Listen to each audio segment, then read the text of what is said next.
તો રાજ્યના નવા ડીજીપી તરીકે જ્ઞાનેન્દ્રસિંહ મલિકે ચાર્જ સંભાળ્યો છે। નવા ડીજીપીનું પોલીસના પ્રોટોકોલ મુજબ સ્વાગત કરાયું। શોધવાનું અને તપાસ બરાબર થાય અને લો એન્ડ ઓર્ડર બરાબર રહે, એ અમારી જે મેઇન પ્રાથમિકતા છે એને જ ગણીએ।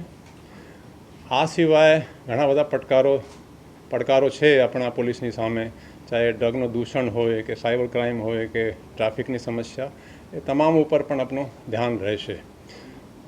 ટેકનોલોજીનો આપણે બહુ વધારે ઉપયોગ કરવા માંગીએ।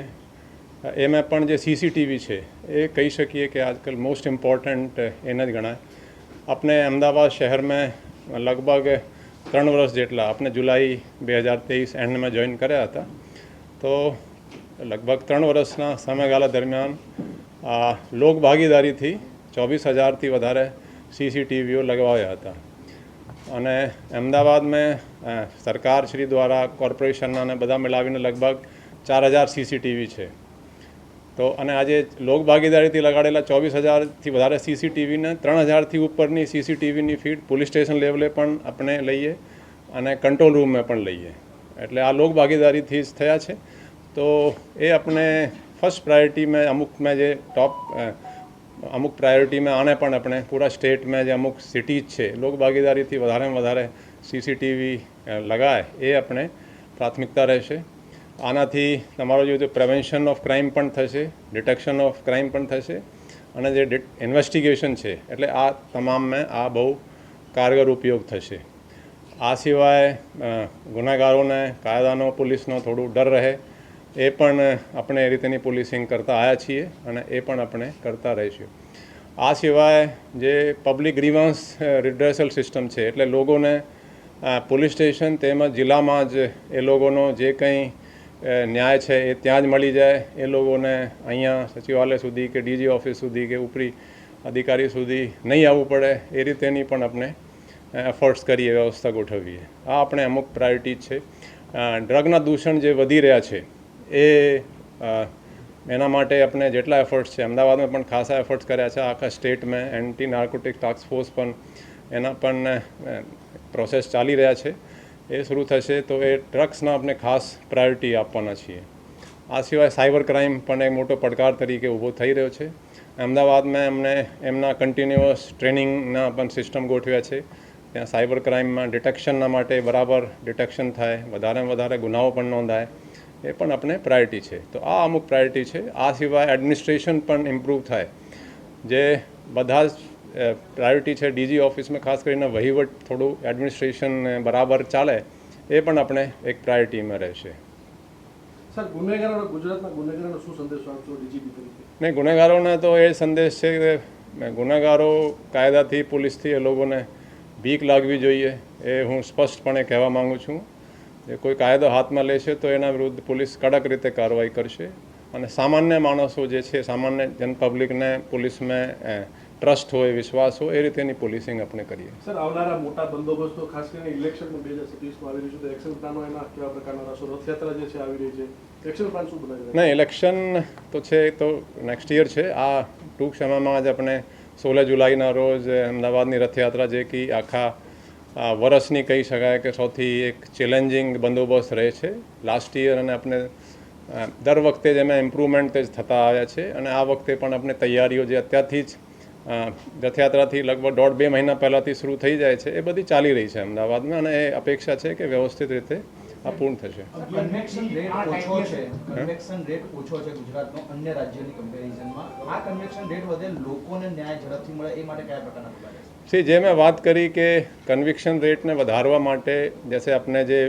સીસીટીવી છે એના જે પુરાવાઓ પોલીસ વ્યવસ્થિત રાખે સાથમાં, એ તો એમાં સાચા ગુનેગારોને પણ પકડાય અને વ્યવસ્થિત રીતે તપાસ થાય, એના માટે આપણે અમદાવાદમાં છેલ્લે હુકમ પણ કર્યા હતા કે કયા રીતે એના તમારે એવિડન્સ લેવાના છે। આ સિવાય બીજા પણ તપાસ બરાબર થાય, સ્પેશિયલ પબ્લિક પ્રોસિક્યુટર્સની નિમણૂક થાય કોઈ એવા ઇમ્પોર્ટન્ટ કેસ હોય, અને એડવાઇઝર જે છે, લીગલ એડવાઇઝર છે, એની પણ પોલીસ સલાહ લે। ટૂંકમાં આ છે કે આપણે અમુક ચેક પોઈન્ટ્સ વિચારીએ કે જે દરેક તપાસમાં પોલીસે શું શું કરવાનું જોઈએ। અમુક જેવો ને તપાસ કરનાર, ચાહે હેડ કોન્સ્ટેબલ ન હોય કે પીએસઆઈને ખ્યાલ હોય કે ભાઈ આ મુદ્દાઓ છે, ચીટિંગ છે એટલે આપણે સર્ચ કરવાની છે, આ કોઈ એનો બેંક એકાઉન્ટ સીઝ કરવાના છે, અમુક મુદ્દાઓ જે છે એના આપણે માઇન્ડમાં પ્લાનિંગ છે કે આખા સ્ટેટમાં આપણે આ કરાવીએ। સાહેબ આપના અમદાવાદના સમયગાળા દરમિયાન અકસ્માતોમાં મોતનો આંકડો ખૂબ જ ઘટ્યો છે. રાજ્ય લેવલે આ આંકડો ઘટે તેના માટે ટ્રાફિક ને ડાયવર્ઝન એ બધા કઈ રીતે કામ કરશે? અમદાવાદમાં અમુક જે કટો છે, તમે જુઓ કે એસજી હાઈવે પણ ઘણા બધા કટો હતા. એ નિર્માની આગળ ત્યાં એક કટ હતા. આપણે ખાસા કટો બંધ કરાયા છે. સર્કલ્સ જે હતા એને આપણે ઇમ્પ્રૂવ કરાયા છે. ઘણા બધા જે ટ્રાફિકના નડતર રૂપ હતા, અડચણો હટવાવ્યા છે. ઓવર સ્પીડિંગના કેસો બહુ કર્યા છે આપણે. હવે હું કહી શકું કે સાણંદ કે બાવલાથી કે આ બાજુ આવે છે કોઈ સચિવાલય બાજુ, તો એની આપોઆપ એસજી હાઈવે પર સ્પીડ ઓછી કરી લે છે. એટલે આપણે ડેથના આંકડા જોઈએ તો 2023 કરતાં 2024માં 100થી વધારે ઓછી ડેથ થઈ હતી. અને તમે જુઓ તો 25માં પણ 2023થી ઓછી ડેથ થઈ. એમાં લગભગ 530 કે એટલી 23માં છે અને 420 કે 30 એટલી 24માં છે અને 25માં પણ 450 જેટલી છે.